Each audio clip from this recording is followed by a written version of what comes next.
Hi, guys, and welcome officially to our brand new podcast called Nerdy Dads Debrief, where two nerdy dads by definition, which is myself, John, Multiverse Geekman, and Gary, currently known as. Cosplayer Gaz. I had to think then.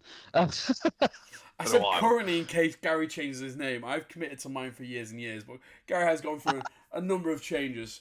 That is the symptomatic of ADHD. I have thought about changing mine several times, which is also symptomatic of ADHD.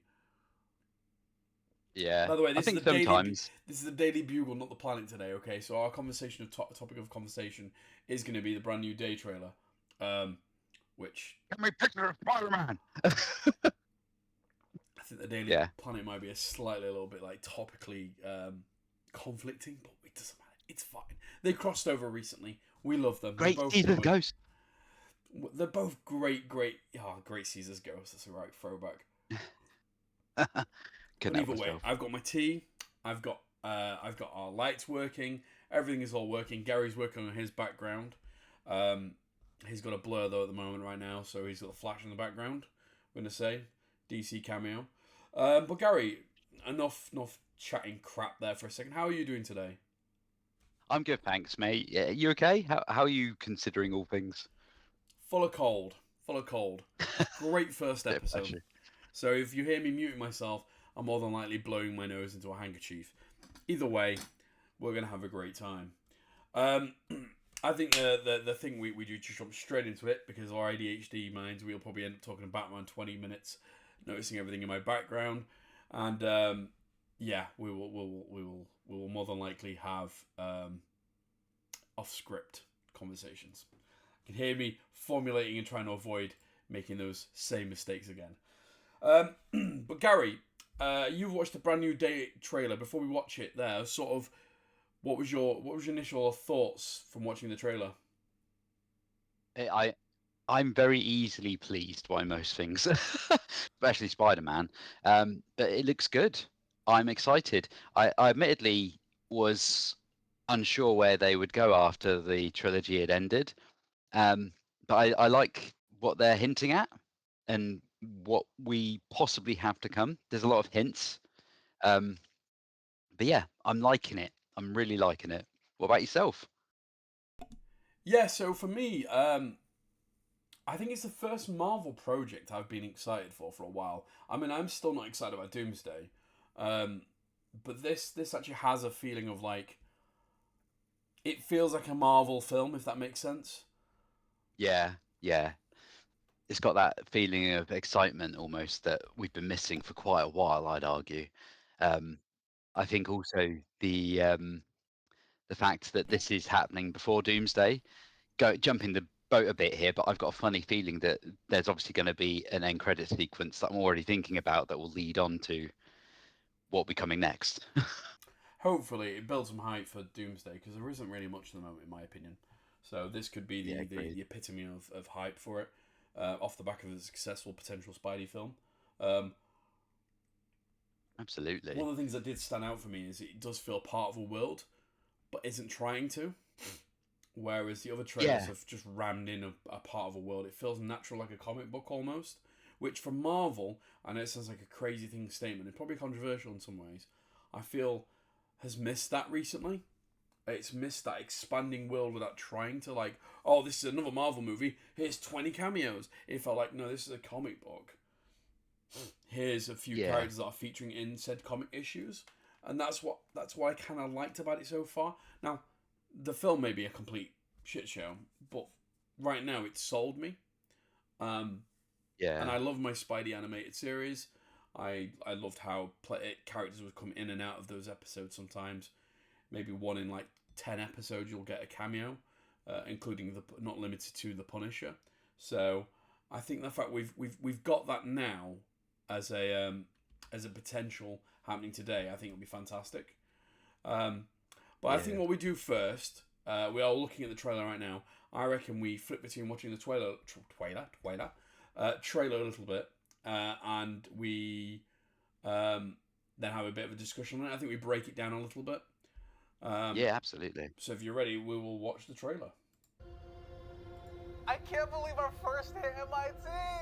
MJ, come on, Pretend like you're not the happiest you've ever been in your entire life. I can't. I knew it!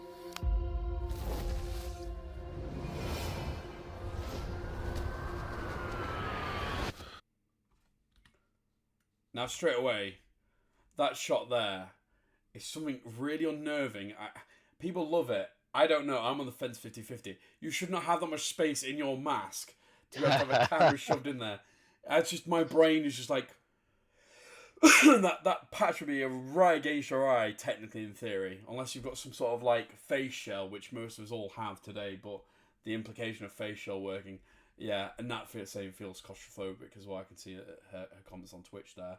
But yeah, I think the whole idea is meant to be claustrophobic. He's trapped inside this persona right now, and he is effectively stuck as Spider-Man. But that first shot, everyone keeps comparing it. Andrew Garfield, I like that. Solo Spidey on a mission. Absolutely. It really puts him in isolation almost at the beginning, where he's just up there hanging upside down, and then watching his friends who basically no longer know his existence, and then decides right back to work, and he just lets himself fall. He gives himself to gravity because there's nothing more he can do at the moment apart from be Spider-Man. And yes, I appreciate how this particular shot is kind of making people a bit not agitated, but like, come on. I think it looks quite good, and I like the arty sort of way they're going with it, like really honing in on the fact that you're looking at his eye and he's sort of seeing, he's in this quandary at the moment of, I'm guessing, where does he fit in?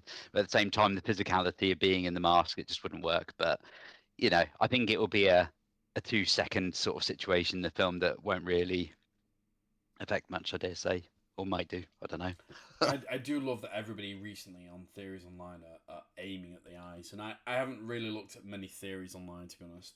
I've avoided them until we had this conversation to sort of formulate my own, or had theories based off watching it myself and gone, actually, I think this, and this. Well, I'll tell you what, we'll carry on playing. Almost reminds me of an astronaut feeling, that does. Hi, my name is Peter Parker. You don't remember me, but we used to know each other. Something bad was going to happen, and the only way to stop it was to make everyone forget. Now, is it me, or does that shot just look like we're pissed off with him? Kind of shot? Yeah. It's kind of weird because it's not very clear on how the spell worked from number 3, because everyone was made to forget about Peter Parker. Spider-Man still exists, and he's very much a character here. Is it a case that they remember interacting with Spider-Man, but not Peter, which is why they're why has he abandoned us? I think from my understanding, it is very much like Peter is not remembered for Peter Parker, they're remembered for Spider-Man, faceless almost, like a faceless man underneath the costume. Because a lot of the photos you saw in the deleted scenes as well, especially from the sort of the perspective of everybody else, was that there was a pigeon almost like flew across his face at the right time in the picture. So they knew he was part of their classmates. No idea who. His identity is almost like being wiped from everywhere. So I think probably more so because then nobody could actually find out. So I wonder if they're pissed off, or because that's what I'm taking from this. They don't look particularly happy right now, or bemused or annoyed. So they probably know that the spell may have been casted as well, because they understand what's gone off, but they've forgotten. Oh yeah, entirely. that's a good point actually. So they may have known, because knowing a spell's been casted, but not knowing the spell's been casted, what the spell's been casted, or the fact that they just suddenly forgot, does lead me to believe some suspicion. There's got to be a loophole somewhere, because there's going to be undoing for certain characters. Maybe not the entire world, but at least for certain characters. And I think this is one of them. Yeah. But my angle is what's Ned made a very important point, and we know that Ned in the comics, in the main 616 continuity, not 646, Ned is one of the hobgoblins. So yeah, I wonder if this is a a villain arc, because Ned looks the most pissed out of the two of them, because MJ just looks bemused and like not annoyed, but like emotionless almost, like whatever. Whereas Ned looks a bit more like I was the guy in the chair and you abandoned me, sort of feeling. About me. Because I'm not just Peter Parker. I'm Spider-Man. The hell, Frank? You just hit me with a... Now, I will say, I love this shot. People go, why does his spider sense not go off? Does everyone remember Amazing Spider-Man 2? He stands there intentionally. The fact that he's walking the street, he knows something's coming. So he's probably intentionally doing it. This whole you hit me with your van thing, I feel like it was more of a quip than anything else. Yeah, it's more like a friendly nudge sort of thing. Like, why are you doing it? Yeah. I do love the costume here as well. The costume looks really good. They've done really good with the costume. I know it's not exactly like the one with Brand New Day. Brand New Day. End of No Way Home. But I have a theory for that.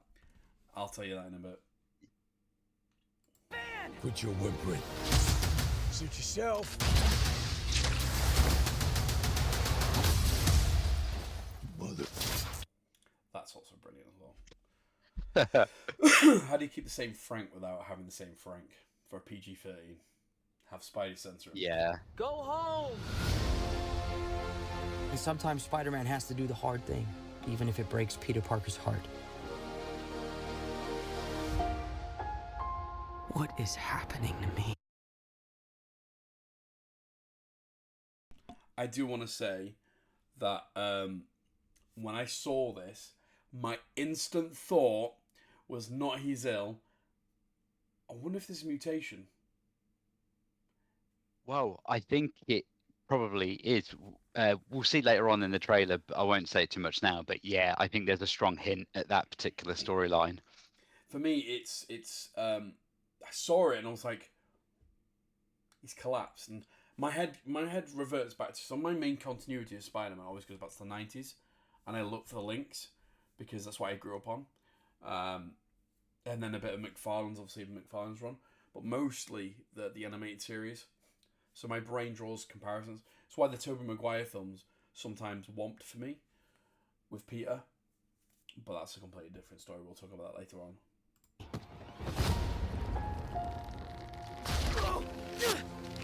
Oh, God.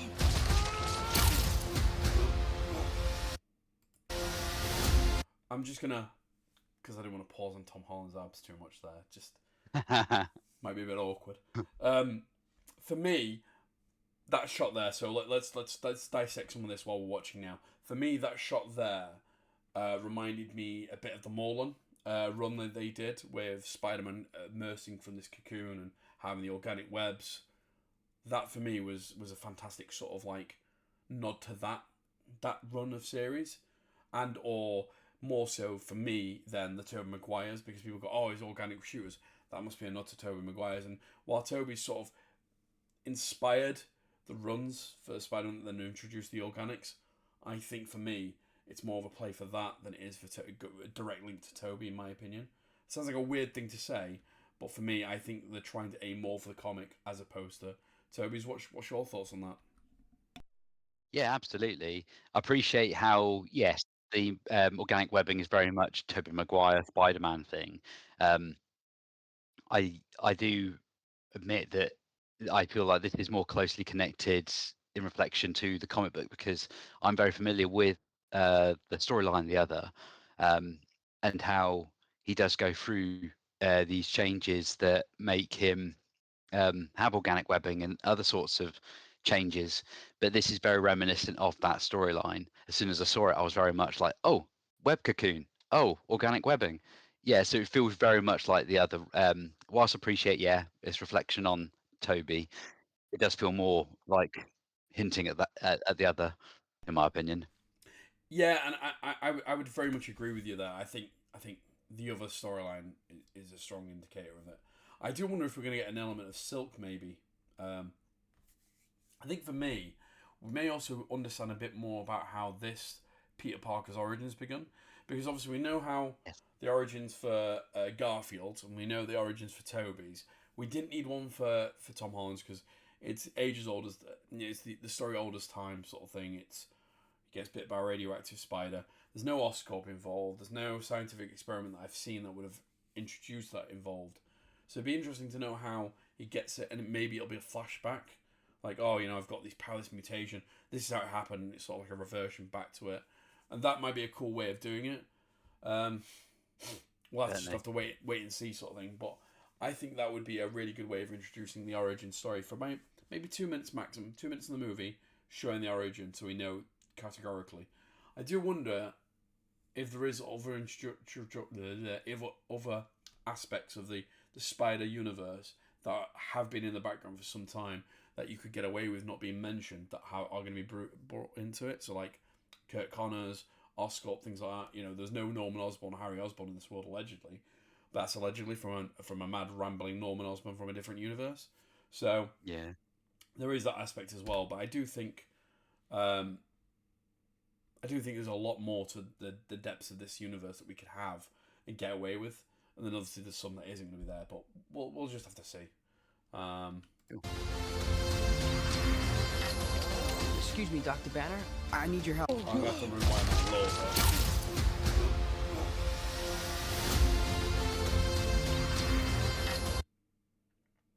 Okay, the reason why I've rewound that a little bit is so we can potentially just look at this screen and see if we can gauge from it. So enhanced human DNA detected, and they're just doing a complete breakdown of it. Now, some people have theorized, and again, I'm not looking for all theories. Someone theorized that it could be the symbiote taking over his body.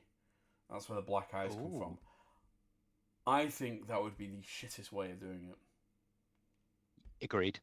I think they should Admittedly. keep Secret Wars as the image for the symbiote spider for Tom Holland.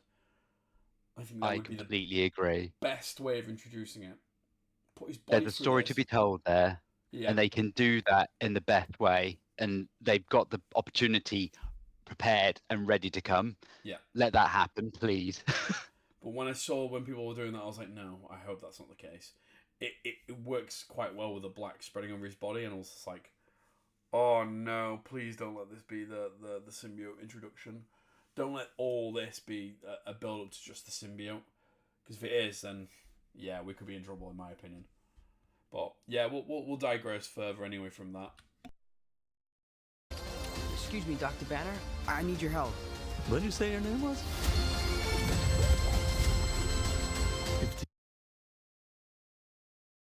See, again, for me, it's these little hints here that don't tell it being the symbiote, but it could be their version of the symbiote. But for me, this tells me he's ultra sensitive. Everything's raised up and he's going for a mutation. I do feel like this is the introduction of the mutation and the mutation viruses and the mutation disease, as the public will refer it to, for Spidey to introduce the X-Men, which is great. Which is another thing I'll lead on to as well, I think, for the next bit. DNA is mutating. It would be enormously dangerous. Spiders have 3 life cycles. When between cycles, it can leave the spider vulnerable to threats. Okay, let's just address the elephant in the room that I was waiting for to come up. Sadie Sink's character's redhead. We know that. Everybody on the internet is saying Jean Grey, just about. I don't think it is. I think it's too obvious to be Jean Grey. It'd be Marvel's worst kept secret if it is Jean Grey. I think it's too much of a red herring. Yeah. And Marvel isn't always one for making things obvious as well. I think either Tithu Mary or she'll be Rachel Cole. Is it Rachel Cole? I believe it's Rachel Cole. With a hand involved, which obviously we'll go to the next part of the trailer. By the time everyone's watching this trailer, or watching this podcast episode, if they are, I suspect people already have heard it all and seen it all anyway. But I don't know. Jean Grey just feels too much. It doesn't feel the right time. Yeah. I think she needs to be part of the X-Men. I agree. I think it's too on the nose. I reckon potentially they're hoping for people to think about in that way. because the way I see it at the moment, they're going to have the Doomsday film, and we know that the X-Men from 20th Century Fox's universe is going to be pretty much in that. I wouldn't think it'd be a good idea to introduce famous mutants, shall I say, X-Men mutants, like the big Xavier group at this stage, in order to make sure that they can do that first, and then whatever happens after that, because it's likely to be some sort of a reboot with MCU. I personally believe. I think it would be a good time to introduce it then. I could be wrong, but I do think that they would like to. I would personally like to see them do the 20th Century Fox lot out of the way, then start focusing on the MCU mutants that they're eventually going to have.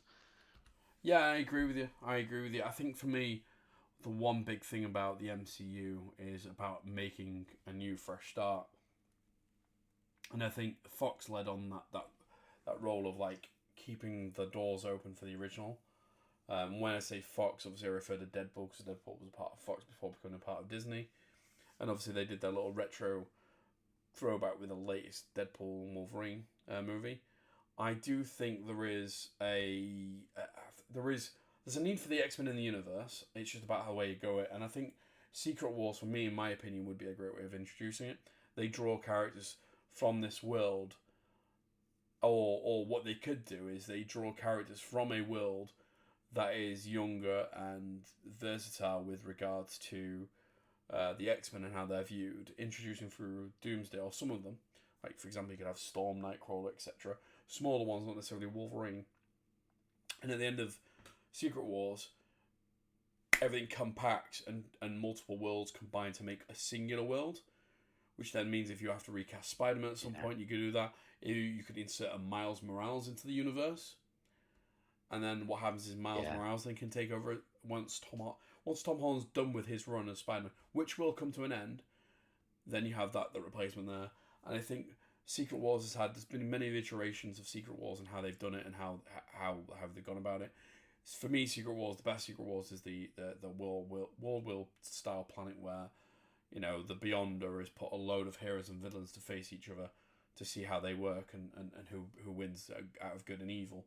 That would be great to have that, but you have a chance to be able to create worlds and create characters without having to give too much narrative behind it, which is a bit of a shortcut way. Bit of lazy in some regards, but it's a quick shortcut to just get to the nitty-gritty stories. I do apologise as well. My voice is going slightly because it's cold. Great time to start this first episode. But yeah, I think that's how they should do it. What's your thoughts there, Gary?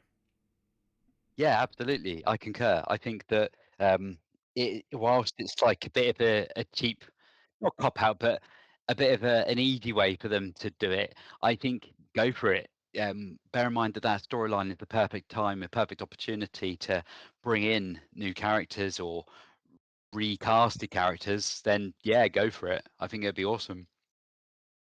I do think Spider-Man is a very good anchor character to have to connect these universes. And I'm sure Sony somewhere down the line are kicking themselves for only paying, because they had a chance to buy all 25 characters for 25 million apparently, and then instead they only bought Spider-Man for 10. So yeah, I'm sure they're kicking themselves somewhere. However, what I will say is, it's, for me, seems like they should really lean onto the Spider-Man route. Spider-Man is their most money-making RP. It is. Spider-Man to Marvel is Batman to DC, in my opinion. And I'm not just saying that because my room's filled entirely with Batman stuff in, with the odd Arrow and Superman and a few other things in Dragon Ball in there. Not to draw attention to my background, but either way, my point is that there's a representative character for each brand, and Spider-Man is that one for Marvel. It always has been, always will be for a long, long, long time. And I know people go, oh yeah, but Robert Downey Jr. is the face of the MCU. He's not. He shouldn't be seen as the face of the universe. It should be a character's face, not an actor's face. It should be the helmet on, not the helmet off, or the mask on, not the mask off. Like, again, referring to Batman slightly, it's not about Bruce Wayne, it's about Batman. It's about the mask, the cowl. It's the same for Spidey. It's not about Peter Parker. People love Peter Parker. People love comparing their lives to Peter Parker, and when doing so when they were younger. But let's be honest. If you just had a film about Peter Parker not using Spider-Man powers, unless it's a really, really gripping story, no one's going to give a shit. Yeah. And that's the problem. So, again, for me, the RP needs to be built around Spider-Man, whichever face that looks to be, whether it's Spider-Man. I'd love a perfect world where Tom Holland grows into his 20s, and he's over watching a young Miles, and then you end up with Gwen, and then you went with Silk, and then you have the Spider team. Sony worked and play their cards really well, and tie Tom Holland into a multi-million 10-movie deal, and having operate like that would be fantastic. Screw these layoff, like, you know, these spin-off movies where you've got the Kraven the Hunter and Morbius, and trying to operate them singular as like spin-offs there. Have Spider-Man as the anchor point to all of these movies with Marvel and I completely Sony. agree. You'll make money. It's easy money. It is easy money. Like, people will get fed up with Spider-Man to a degree, but people will still line up in queues to go and watch the movie. Marvel, MCU, in my opinion, has diluted massively. But people have just gone Doomsday, Avengers. Everybody's just gone, yay, I have no context, I have no build-up, but let's go spend money on tickets. It's because it's easy making money. This movie's the highest viewed comic book movie to date on trailers. Spider-Man RP, that's all they've got to do. It's just crazy. It's crazy, really crazy. But if they're introducing the X-Men through this way, then it's bold in my opinion, but I don't think it's the right way. Yeah, I won't mind if it's a mutant, because they've already kind of hinted at mutants with Ms. Marvel now being a mutant retroactively or something along those lines. But yeah, I would very much like them to, like you say, keep Spider-Man as the tentpole of the MCU, be that character that draws people in, and yeah, Sony, stop doing your own Spidey-less Spider universe because it's not helping. I think they have stopped now, to be fair. Yeah, I think they're learning a little bit, but again, we'll end up in some of the same position again. I mean, we're still waiting for the sort of across the Spider-Verse, but I know Sony have a very much we need to put this many Spider-Man related movies out, otherwise lose the licensing for it as well. It seems to be a very much Disney thing as well, where they need to create multiple live action movies in a set period of time, otherwise they lose the licensing from them. And I think it's probably the same thing here. But we'll move back onto the trailer now. We are faced with a danger that we can't control. One we can't even see. Stay out of my way. So we are faced with a danger that we can't control. One we can't even see. Stay out of my way. So, the reason why I pause this right here is people are saying the suit looks different. I think this happens early on in the movie. And quite possible. Because the eyes are really wide as well. And people go, oh, it must be a new mask. No, I think it's just the way it's been shot. His eyes are slightly open because he still has the animated lenses. Because if you look at the end of No Way Home, that suit is different to the one in Brand New Day. And I think this suit gets absolutely trashed. And every bit of recycling he's been doing for his older suits has finally gone now. And he's now having to rely on different technology, different leaning on there. Obviously he's broke, so he ends up building new spider shooters that are like bigger, bulkier. I reckon this is the beginning of the film, not the end. I'm not willing to put a bet down on it, but I feel like it, because the blue itself looks silkier, lighter, much in line with the lighting that you got from No Way Home at the end. And people might think nuts, but I feel with my heart that's where this suit is. Because even the boots look slightly different as well in shape. I've looked at this in HD quality pictures. Because I was very much like, this doesn't feel like the same suit. I agree with people what they're saying. But I truly believe that this is the beginning of the film. Yeah, quite possible. I haven't admittedly put that much thought into that particular scenario, but yeah, And it'd be a great way to open up the film as well, just having a fight with one of Spider-Man's regular enemies. Because there's also a bit of a payoff with this, with the fact that we've not seen this character since Homecoming, and it was highly suggested that he'd be coming back. Yeah. And there was a chance that he wasn't going to appear. So the fact that he's appearing at all, which is awesome. I love the fact that he's actually in it. But yeah, I think it'd be awesome to have. Sorry, I keep saying awesome. I think it'd be great to have that character appear at the beginning of the film, because it'd be nice to have an action piece to start it off. And yeah, I think for me, with looking just at this frame here with the shot, obviously the costume and that, and saying that narratively is the beginning of the film. I think also because at the end of No Way Home we saw so many silhouettes of different characters. One of them was Scorpion, one was Rhino, etc., etc., etc. That having multiple villains at the beginning, what they're doing, obviously they're doing a montage where they've got Tarantula and various other ones there. I think, was it Boomerang? One of them was. I believe so. I can't remember. We'll see probably in the montage in a minute. Either way, having almost like this Sinister Six build up, but not Sinister Six, just a load of rogues gallery.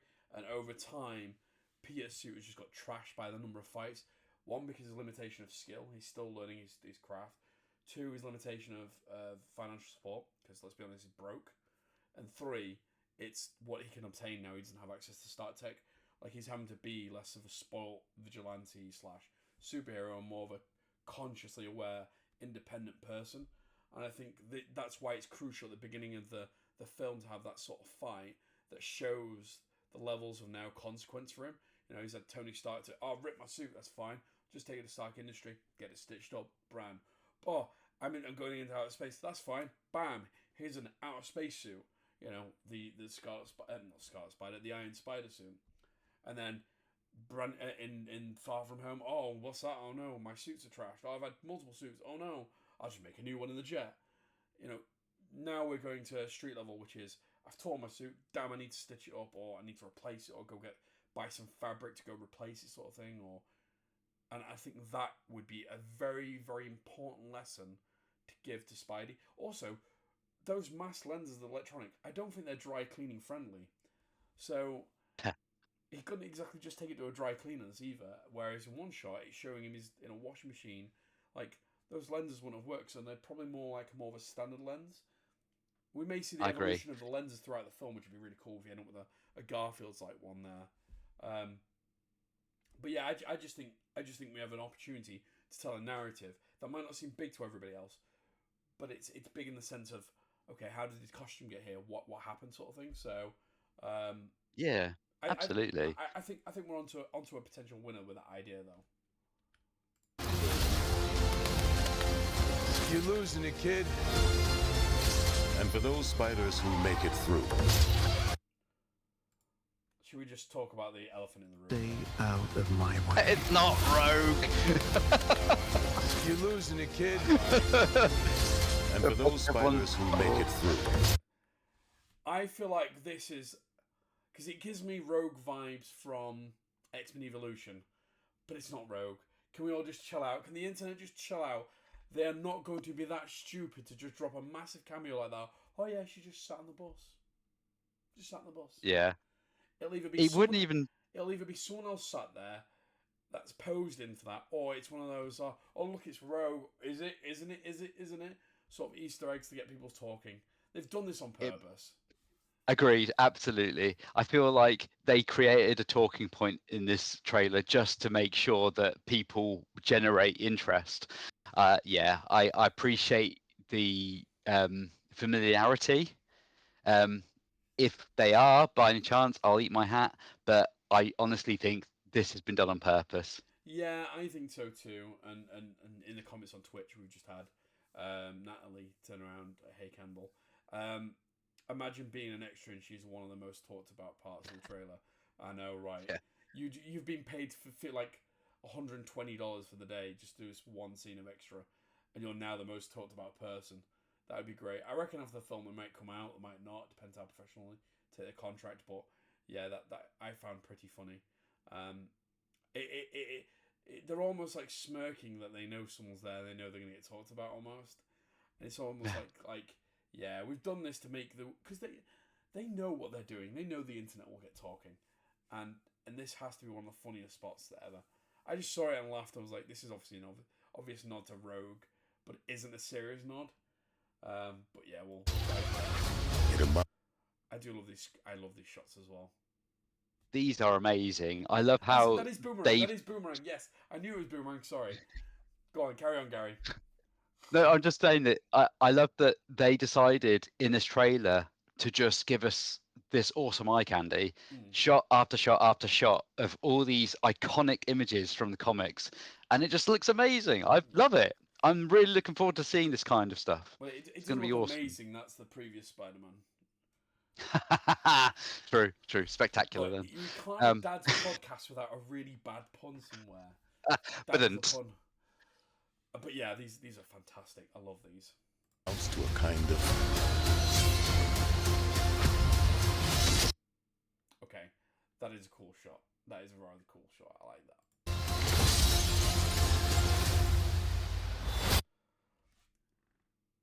We know we're going to talk about it. Let's talk about the elephant in the room. This shot, I mean, they've done it on purpose. They've done it on purpose this time. Maybe not last time. They've certainly done it on this time because they know the reaction of the audience. Now, I've seen two theories pop round here. First theory, we're going to talk about the most obvious one, which everyone thinks is there's 3 characters with Spidey. Now, I agree that could be a potential outcome with Daredevil in, the Punisher in, the Hulk in, etc.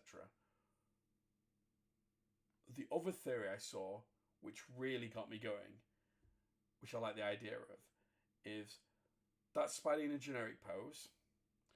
And if you look at the ninja, which is this one here, the one I'm hovering over, he's the same ninja. It amounts to a kind of. That ninja's pose there. Look how he's posed. Look how some of these are posed. Yeah.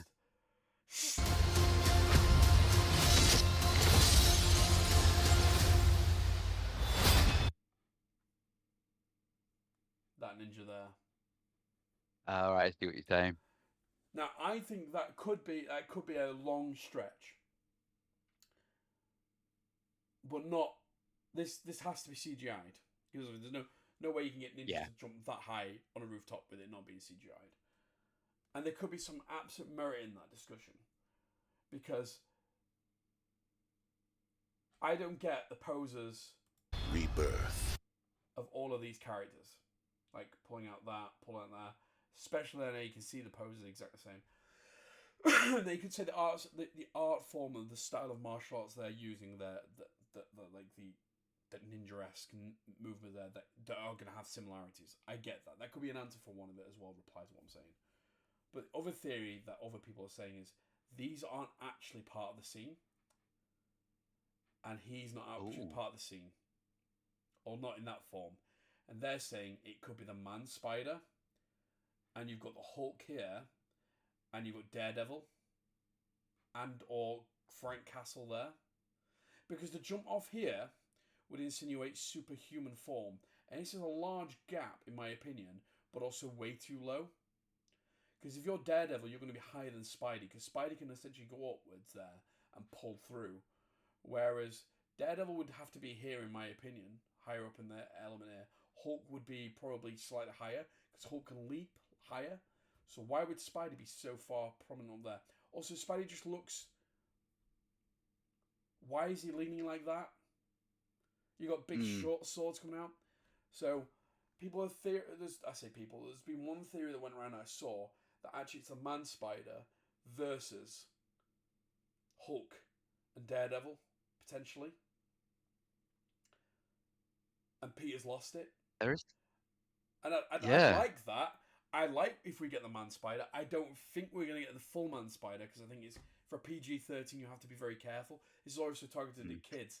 Terrifying the shit out of them with a Man Spider, bringing that to life might be a bit too much. But if that is the case, call me even more intrigued if that's the case, because that would be great. Because the hand for me, I think, would be a great small part of the film to introduce Daredevil crossing over. I think that the main crux should be Peter. Peter's losing it like Frank Castle says, he's losing himself.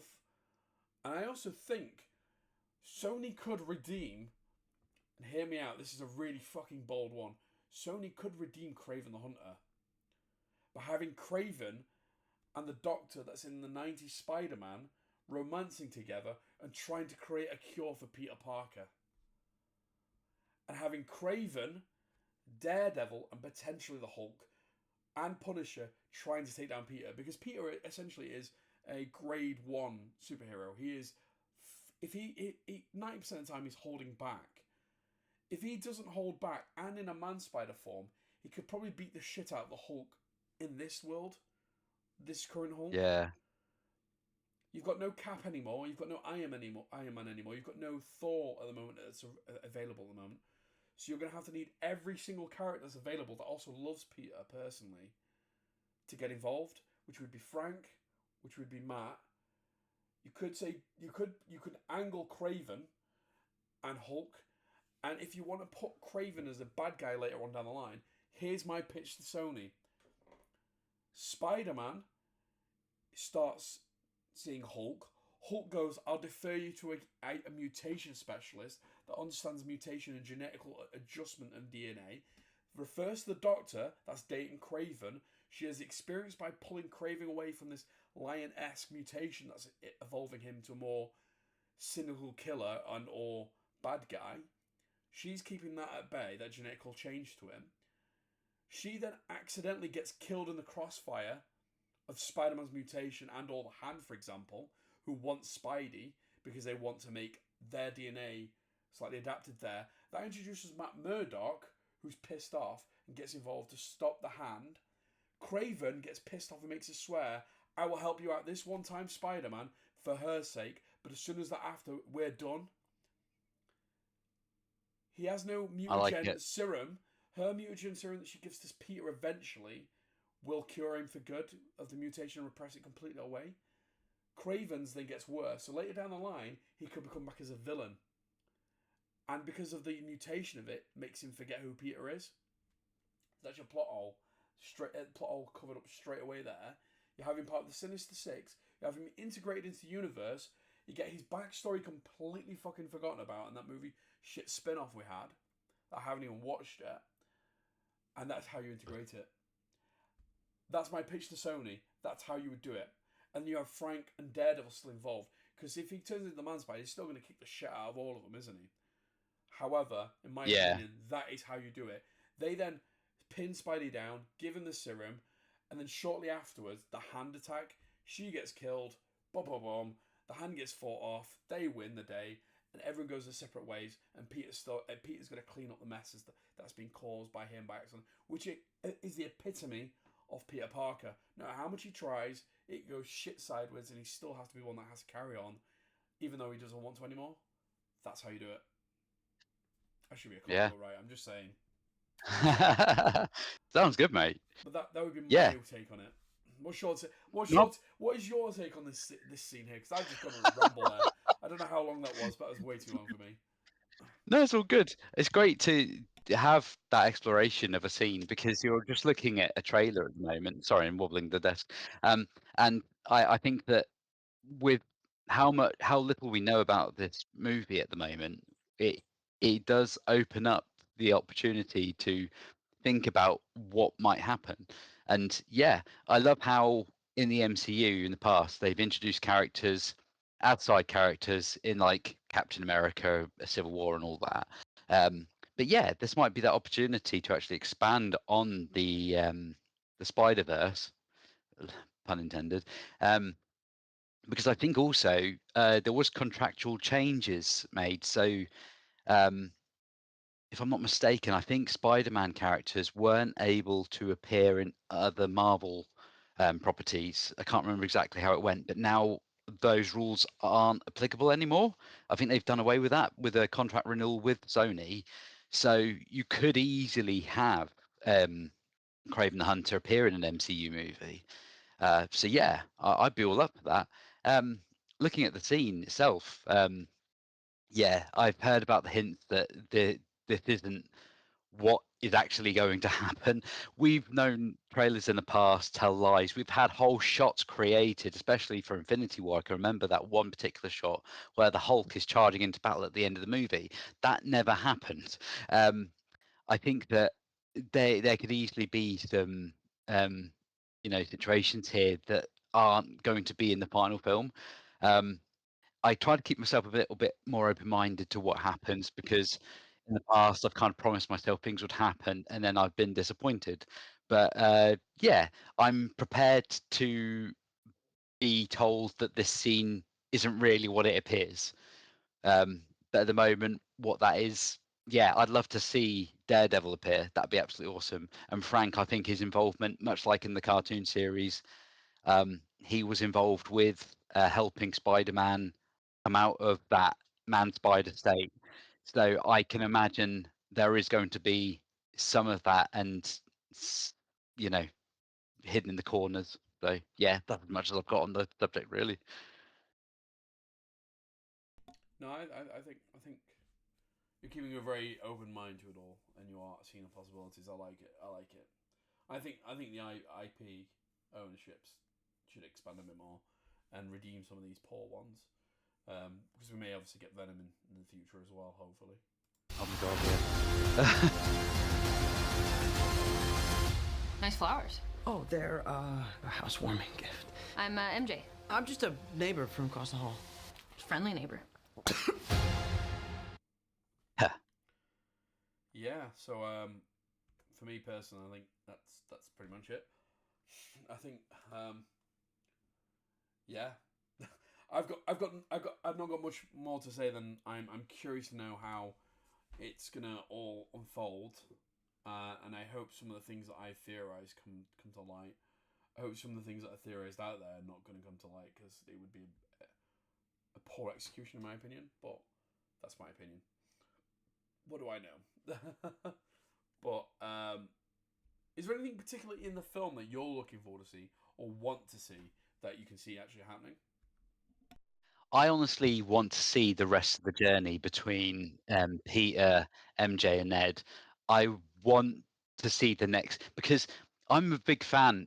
I never thought I'd be like this, but after watching the original trilogy, and I don't mean Sam Raimi's, I mean the Homecoming trilogy, I very much enjoyed that trio, that friendship they had. Even Happy Hogan, who was party to the relationships in that story, I loved. I unfortunately don't think I'm going to see Happy in this next film, which I completely understand. But seeing Peter, Ned, and MJ at least continue their story in a different fashion and see where that culminates, I'm really excited to sort of see where that goes, and just hoping that this film really delivers and makes me want to enjoy the MCU again. I'm really hoping it like jumpstarts that once more.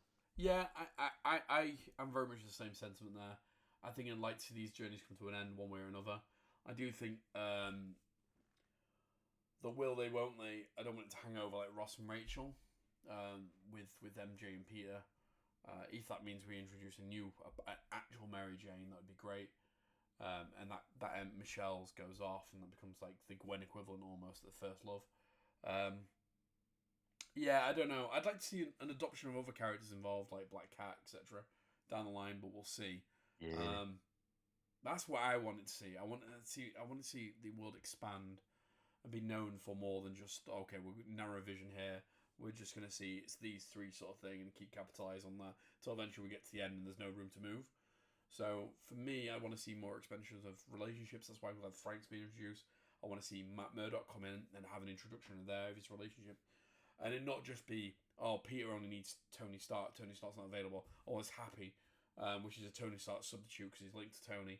But now Happy's not about because Happy doesn't really have any relationship with him. It needs an expansion, and Peter Parker has these different relationships with either Flash Thompson or, with Eddie Brock separately, or you've got with Matt Murdock.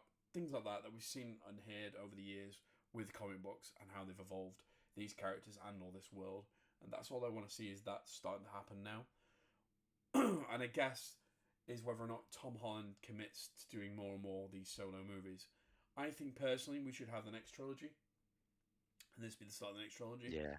And then eventually at the end of that trilogy, we either off Peter and we get Miles, or Peter goes into a different role. And if that means recasting to an old, not an older character, an actor, but an actor of the age that needs to be there, that's fine.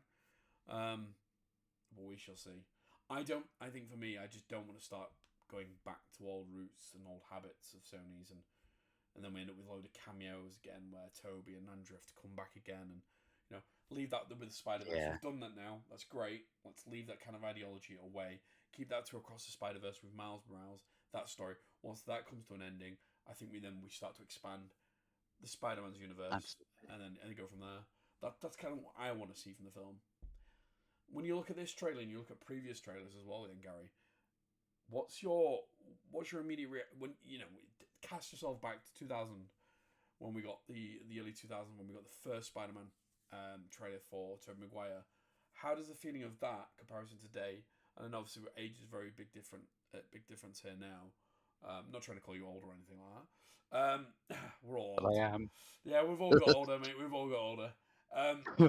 But in terms of the magic, is it still there for you? Do you feel the same nostalgic feelings? What really captivates you with this trailer?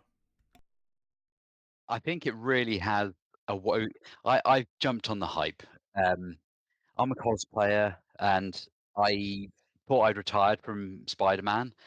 This has very much made me want to jump back in a blue and red spandex, or maybe a slightly different color. But I think it tells you a lot when that when the first film came out, the first trailer happened way back in 2000 odd. I was fresh out of school. I was very much in the same position almost as Peter Parker was in that film. So I very much related to a lot of that at that point, and it was very exciting and fun to watch this character become Spider-Man. Now I'm much older, and as much as I'm older than Peter is now, I still relate to the character, and I think seeing this trailer has just made me excited again for it. So yeah, I think it doesn't matter what age or when, seeing these films and these trailers, they just re-engage you if it's done correctly. Yeah, I completely agree.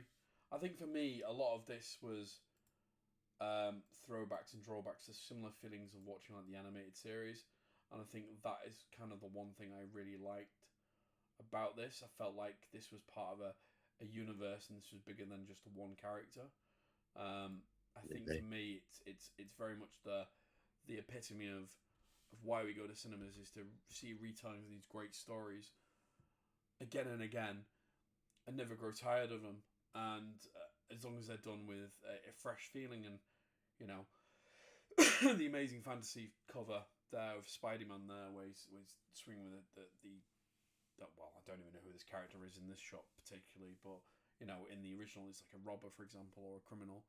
Like, seeing recreations, things like that, doesn't seem like a very big statement, but it still gets people gasping and go, oh my god, look, that there, that's from that, and that's from this, and I think that's why we go to cinemas. We want to see familiarity, because there's comfort in familiarity, and that's why, for example, the Zack Snyder's Justice League very shortly didn't particularly necessarily work successfully, because people wanted to see familiar faces, familiar familiar characteristics. Obviously, then we go fast forward to Superman, the new 2025, and again, that doesn't get adopted necessarily because familiarity is gone.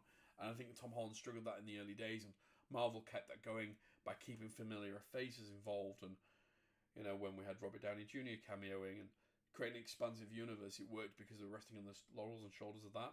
Because Homecoming could have not worked, but they kept to the Marvel formula and kept that going then. And also, we're now on the fourth movie, the longest running Spider-Man of any other Spider-Man. 10 years now, multiple films in cameoing. Obviously, 4 films of his own solos on back there. And familiarity is starting to work as a strong independence. And I think now we need to start broadening the familiarity of not just the MCU Spider-Man recognizes mini Tony Stark, but now this is Peter Parker, and I think we're getting that, and I think that's what really excites me and invigorates me about this trailer, is that we're getting that, and maybe we'll get because it's supposed to be 4 years on from the 2027, isn't it? from the Yeah, last yeah, one, yeah. or 4 years. So so it's 20. No, it wouldn't be 2027. It'd be 26. Wouldn't it? 26, 2027. Whatever year it is. Wait, it's about 5 years, I So think. he must be exiting his teenage years now and entering more Mm. his like adult stage. So maybe now Yeah, we get more absolutely. serious tone and maturity. Because I do enjoy. I do apologize. I'm coughing for those who are listening. But I think we're now entering a mature stage of Spider-Man where we're going to get more mature stories. And again, 10 years ago, a lot of the audience would have been like that captured the right time for this magic would have been 5, 6 years old. Now, like 16, 17, some older than that, they were they were 10, 12, and they're now in their 20s. So it's grown with the audience, which I think is great, which I think is fantastic. Freezing it in time is going to be very difficult right now, but you can still create familiarity through the ages as well. And I think that's where this trailer, again, going back to it captures that. And I think that's what excites me the most about it. I mean, if street level Spidey. If I cast myself back to Tobey Maguire's, I was excited for a different reason because it's like, oh my god, Spider-Man on the big screen, just off the back of watching the animated series multiple times over the years. Saturday morning cartoons were still being played on like Live and Kicking and things like that, channels like that, so I was still excited through those. Spectacular Spider-Man, things like that, obviously kept those alive during a period after that, but obviously that was way after the Tobey Maguire's had started. However, it was the first Spider-Man on the big screen for me. Other than the Hammond ones, which were back in the 70s, which we won't talk about. And then that was the excitement for me then. Obviously, watching Tobey Maguire's 1, 2, and 3, as I got older, they've been less cemented for me, and I lean onto Andrews because Andrews is a little bit more mature. And I liked Andrews as well because I think Andrews is the better actor of the three, in my opinion. That's just my opinion. Don't crucify me, guys. But that's my opinion.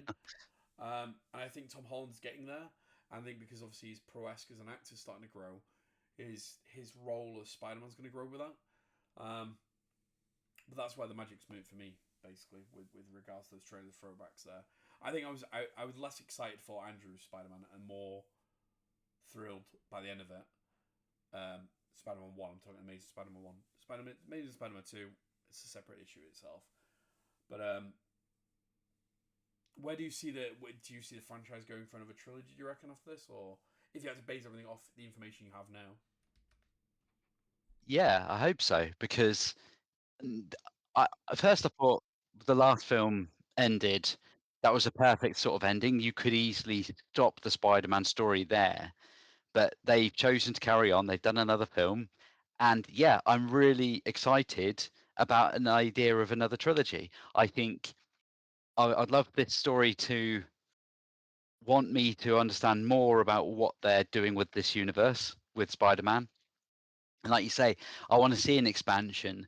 I want to see not a part for part telling of the 90s cartoon, but I would very much like to see a lot of that kind of go in that direction, have those characters appear and flesh out the Spider-Man universe and be in a position to actually do that, because I think they can now, really. They've got the right writers involved, I think, as well. I think with Marvel involved and Kevin Feige, I think they've got the potential there to write more expansive and create an expansive universe. I think for me, it's just the execution. We'll have to see. Yeah. For me personally, though, mate, Absolutely. I don't think there's really much else to talk about on this trailer. I think a lot of it's going to be in time. I think as a first episode, I think it was great. And yeah, we'll have to work out what the next episode is going to be. It's probably going to be DC orientated, but get that spandex ball, Gary. We want to see you back as Spidey. You talk about I have to lose a bit of weight, I think. I think it's fine. Just build up and do the 90s Spider-Man. There we go. We'll all love you for it. Indeed. Oh, Mum, I'm on a podcast. You might want to just stand there for a second. I do apologise. Fine. We're wrapping up now anyway. So I've been John, a Multiverse Geek Man. This has been Gary. Sorry, everyone. It's fine. This has been Gary of Cosplay Gaz. We just had a slight last-minute cameo there, but that's fine. We all love it. We all love a bit of chaos on the stream. But we'll hopefully be in the next episode. We may even do guests as well, appearances, so keep in tune for that. Thank you for watching, guys, and we'll catch you in the next one. Goodbye now. Thank you.